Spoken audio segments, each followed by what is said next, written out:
Kia ora and welcome to Just the Job. Today we head to Tauranga, Auckland, Hamilton and Huntly to bring you 3 more exciting careers for you to consider. So to kick off the show, we head to the Bay of Plenty as Carl gets to grips with maintaining outdoor power equipment. Then Jordan from Onehunga High looks at the work involved as a production worker with Frucor. And finally, Te Wihi from Hamilton Boys High School spends a couple of days discovering the career possibilities as a Kura Kaupapa Māori teacher. So let's get the show underway as Carl discovers the career possibilities looking after these babies. Hi, I'm Carl. I'm 16. I attend Tauranga Boys College, so I'm looking at a job as a outdoor power equipment technician. Greg McLarnon is the owner-director of the Still Shop in Tauranga, which sells and repairs lawnmowers, chainsaws and other gardening equipment. Here's a shirt. Let's take you inside and show you all about outdoor power. Come on. I left school and started in this industry in 1980, and I'm now the chap that owns the place. This is our range of line trimmers and brush cutters. We've got some pretty good technology here with Formex technology, which is very, very environmentally friendly. The industry has evolved a lot over those 30 years, and I still really, really enjoy the industry. Carl, this is Jesse. G'day. How's it going, mate? He's going to take you through what we do here on a day-to-day basis, and with that in mind, I'll leave you guys to it. Okay? Enjoy.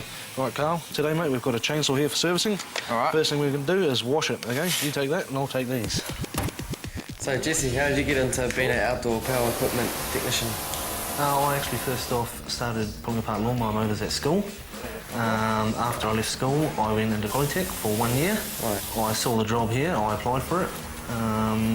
I did a few weeks here to start off with and loved it, so I started an apprenticeship.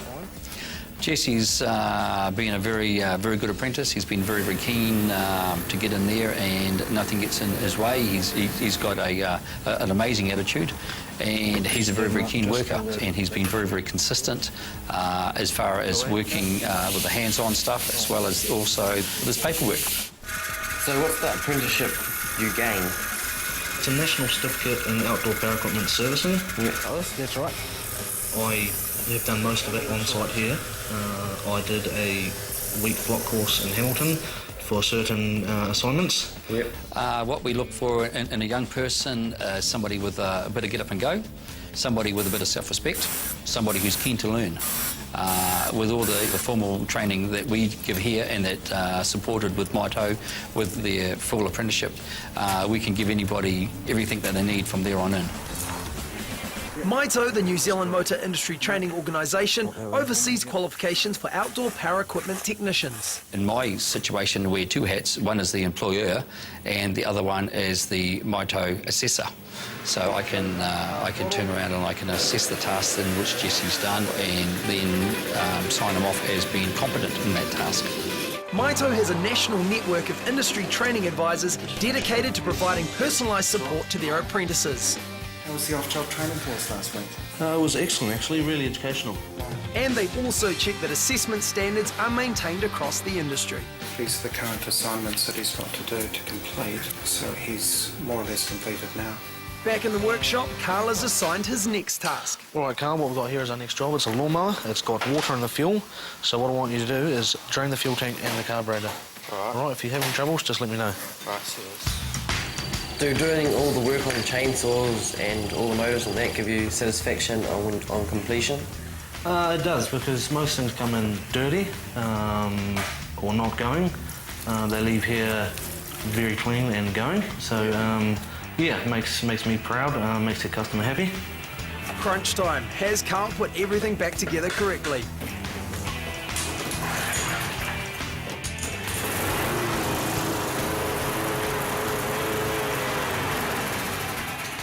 Well done, Carl. You've fixed this one, so congratulations. After a wash and sharpen, it's ready for the customer. Then it's on to the line trimmer that came in earlier. Okay, Carl, on the first service, what we do is we run it, we go and wash it, we service the air filter, check the spark plug, remove the gauze from the muffler, test run and tune it. Off you go, mate. We have some very challenging times ahead of us, environmental issues, but with the support that we get from Still worldwide and the technological advancements that we have coming through is absolutely amazing. You just never quite know what the people in Germany are thinking and what we're going to see when. So it's very, very exciting. And that's all part of enjoying your job and getting out of bed and getting to work in the morning. So with spark plug and air filter checked and the machine washed, the service is complete. The invoice and report is written up. Up here you go into your story and you write what you've done to the job. You click on completed, you save the job, and then it's all done. Then it's ready for the customer to collect, like the lawnmower Carl serviced earlier. We do need people with good people skills and good phone skills, because sometimes you could be talking to a customer at the counter about booking in a service job. Other times you could be talking to them about your machine is beyond its service life and you need to replace it. So therefore you turn into a salesman role. That's where you need to have good people skills to turn around and to do that, to liaise with the customers on both of those fronts, on both of those levels. With another happy customer on his way, how did Jesse and Greg think Carl got on? Carl was quite good actually, showed a lot of promise, a lot of initiative, worked well, it really helped us. We try to give him a good variety of tasks that we do on a daily basis, and he stepped up to the challenge and he was very keen, and there's a great deal of potential there. So yeah, very pleased indeed. This work experience has been good, given me great hands-on knowledge, more knowledge about some more motors, taking things apart, fixing them. To start in this industry, NCEA English and Maths is preferred. You can begin your career in the motor industry with Maito's startup program while you are still at school. There is also the option of completing a national certificate in motor industry, entry skills level 2, before starting your apprenticeship. Upon completion of a Maito apprenticeship, you will earn a national certificate in motor industry, automotive, electrical and mechanical engineering, specialising in outdoor power equipment. Most outdoor power equipment technicians work in specialised mechanical workshops, often attached to retail stores. Carl, they're doing a good job keeping the motor running. Now, after the break, we go to South Auckland as we check out the work of a production worker in the bottling industry.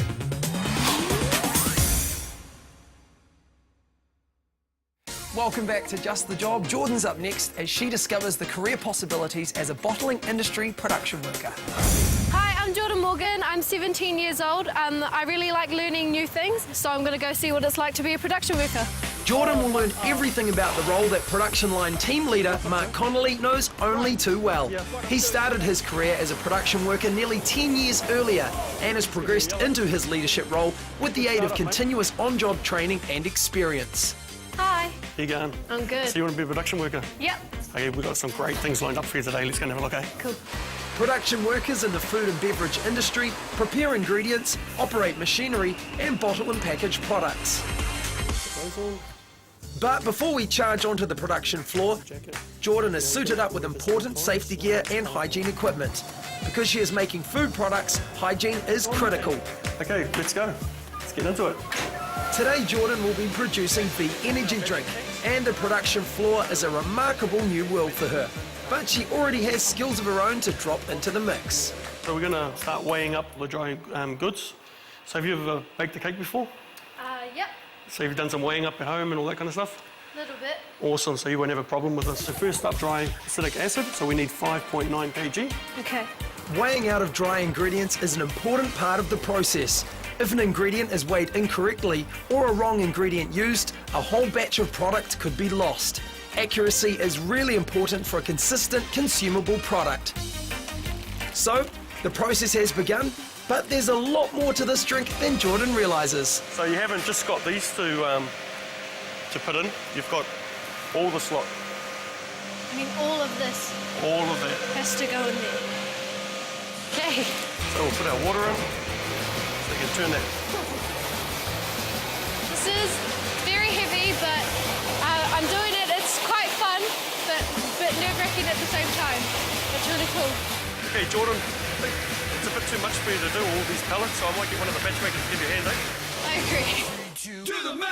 So now all that's left to do is put in the liquid sugar. Frugal, we've always thought that if you come in with the right attitude and you're willing to learn, you will succeed within the business. And this is all made up. This tank holds up to 75,000 litres. Is that like 1 million cans? Yeah, something like that. Okay, we've got our empty cans here. We've made up the batch. We're ready to fill. So we're going to fill these off and it's going to be packaged. Awesome. With 400 cans being filled every minute, it's important Jordan does a quality check on the can itself. Hi. Hi Jordan. We're just gonna open them up, pour it out. Okay. Now we're actually gonna cut it Okay. and have a look how the actual seams are or how the lid is sitting on top of the can. Yep.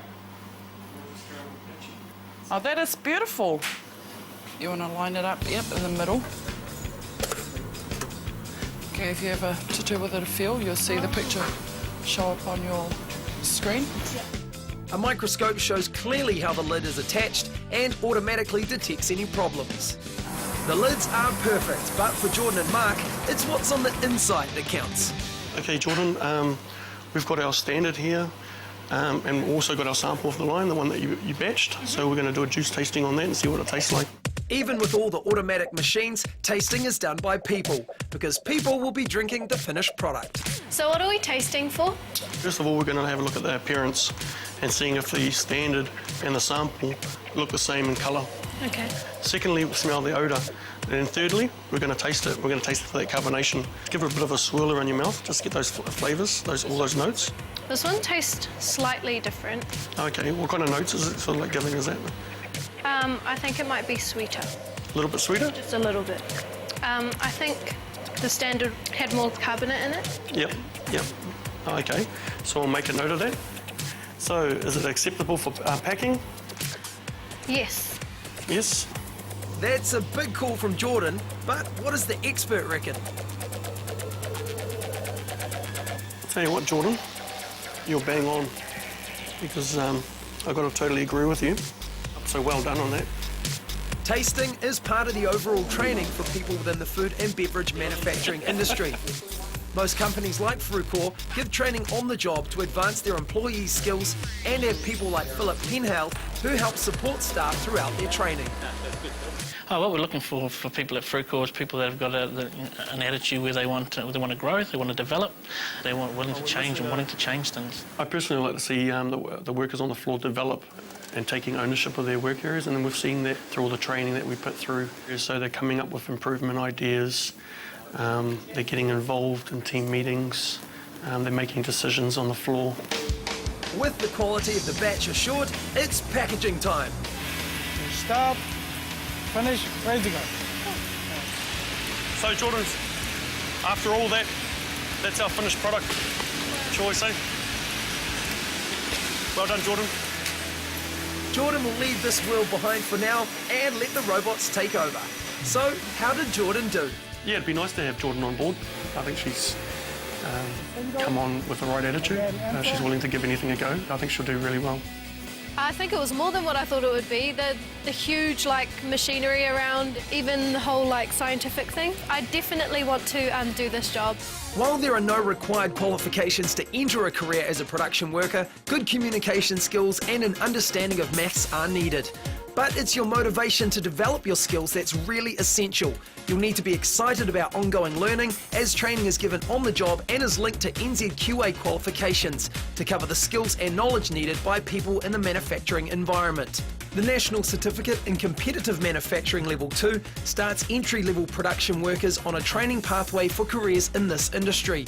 With more experience and ongoing training, you can progress to the Level 4 National Certificate in Competitive Manufacturing needed by team leaders like Mark, with opportunities to obtain a diploma in competitive manufacturing. Hey, good stuff, Jordan. Now, after the break, Te Wihi finds out about the career as a Kura Kaupapa Māori teacher.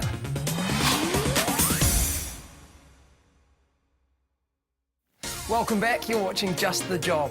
Now, would you like working in a career where you can make a difference? Because next up, Te Wihi's finding out about the rewarding work of becoming a Kura Kaupapa Māori teacher.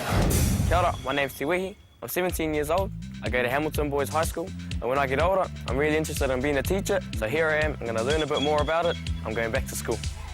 There is a growing demand for te reo Māori primary teachers to lead Māori immersion and bilingual classes. Te Wihi's first lessons are at Te Whare Kura o Rākou Manga in Huntly, where classes throughout the school are taught in Māori. Kia ora. Nau mai haere moai ki Te Whare Kura o Rākou Manga. Today I will be introducing you to my past They're all year 3s. I have a roll of 19, and I hope you have a really good day. Ka pai? Ai, ka pai. Arakumanga is the largest total immersion school, or wharekura, in the country, with over 400 pupils from years 1 to 13. Te Wihi's first task is the roll call. Morena ngā huia. Morena Hawaiki. I started here when I was 5. I made my way all the way through to year 13, and I was lucky enough to also be head girl. And during my head girl time, I had seen that there was a major cry for teachers in Kura Kaupapa. So I went to university, did my 3 years, and now I've come back as a teacher. Next, the kids write a short story and then read it out for the class. Tū mai koutou, pānu mai.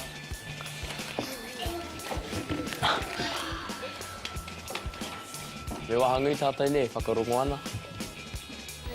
In order to survive in this career, you would need patience. You need a lot of patience, especially with the little ones. And if you're teaching in Kura Kaupapa, you need to know how to kōrero Māori and communicate with them, because that's the best way that they're going to learn is through kōrero. Rua te kau tāpiri toru ka. Anei, hara mai koe tui te whakautu.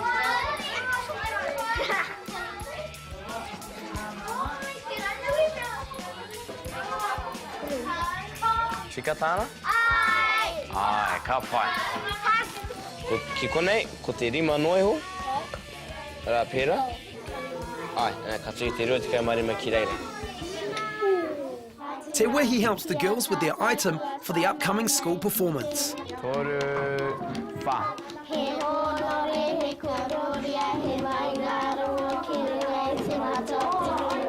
The school has done so much for me during my time here, and it was just a matter of giving back to the community and giving back to the teachers and giving back to my principal as well, because he's done so much for me.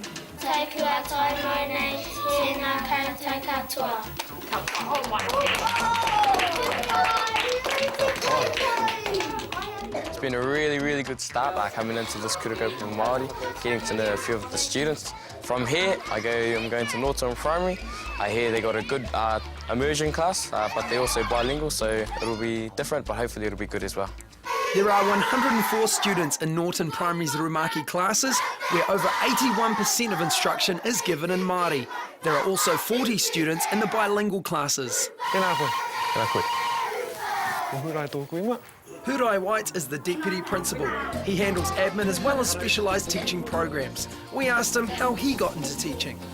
So I got a phone call from my auntie who had a home-based kohanga reo, and said she needed a hand, so I was there for 3 years.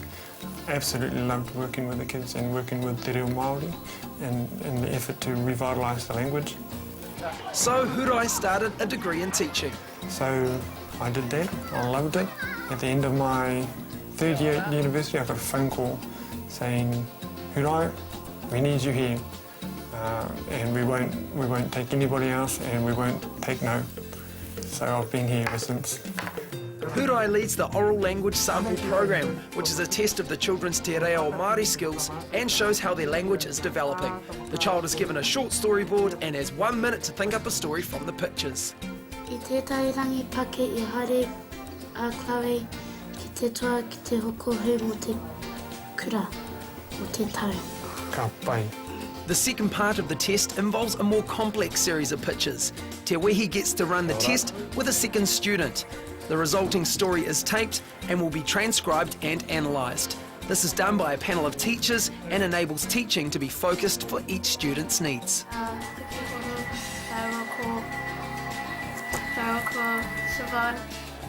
Ka wani ki te whakarunga ti a koe. Tēnā pai. Tēnā koe. Ka hite. Ara, ko te mahi nāne te wei, te mahi matakana. Nā reira, haere ki te mahi tai me nā tamariki. I love my job. I always have. No day is ever the same. You know, watching our students develop is absolutely amazing. They just will take everything in their stride, and they work hard. And when they know where the goalpost is, you know, they work really hard to get there. Another specialist class Hurai conducts is to get the kids up to speed with their English reading and comprehension. He tika ngā whakaurua ture. Tā koe kaole. We work on the premise that when our students leave here at the end of year 6, they're bilingual, biliterate, so they're able to read and write in Māori and read and write in English. Nā reira, kua whakatau, kua tai koe te ki konei, Weta saw him coming and hid deep inside his old rotten log. So how did Te Wehi go with his Kura Kaupapa teaching experience? I think Te Wehi's going to be an absolutely awesome teacher. He's going to be A1 without a doubt. I thought Te Wehi did exceptionally well considering he was in with our tamariki. He showed a lot of commitment and passion, and I hope teaching is a job for him. I'm definitely going to consider it now because the whole process is amazing, so it's definitely something I'm going to look forward to in the future. Teachers who can speak te reo Māori are in great demand. For primary teaching at Kura Kaupapa Māori Medium School Years 1 to 8, you'll need fluency in te reo Māori, a 3-year Bachelor of Education, teaching or equivalent, or a degree plus a 1-year graduate diploma of teaching, or a 4-year conjoint degree that combines study and teaching subjects with teacher training. Ka pai te wehi, ngā mihi nui for your future. Well, there are so many diverse and exciting careers out there. Sometimes making an informed choice can be a little tricky, but maybe Selwyn from Career Services can help. He's up next with some excellent advice on finding the right job for you. Whenever you hear people talking about career planning, goal setting is a phrase that is often used. Goals help you move from one place to another. They don't have to be the final destination. Think of them as pit stops on your career journey. So work out the small steps and think about the people in your life that can support you to achieve these. You may not know your ultimate destination, but goals help to keep you motivated and moving forward. Well, that's it from us. A huge thank you to everyone who featured in today's program. We'll be back again next week with 3 more exciting careers, plus more career tips to help you find that perfect job. As always, if you want any more info on the careers you've just seen and heaps of other info on how to make that right career choice, jump on our program website, tvnz.co.nz/justthejob. So best of luck, and I'll see you again next week.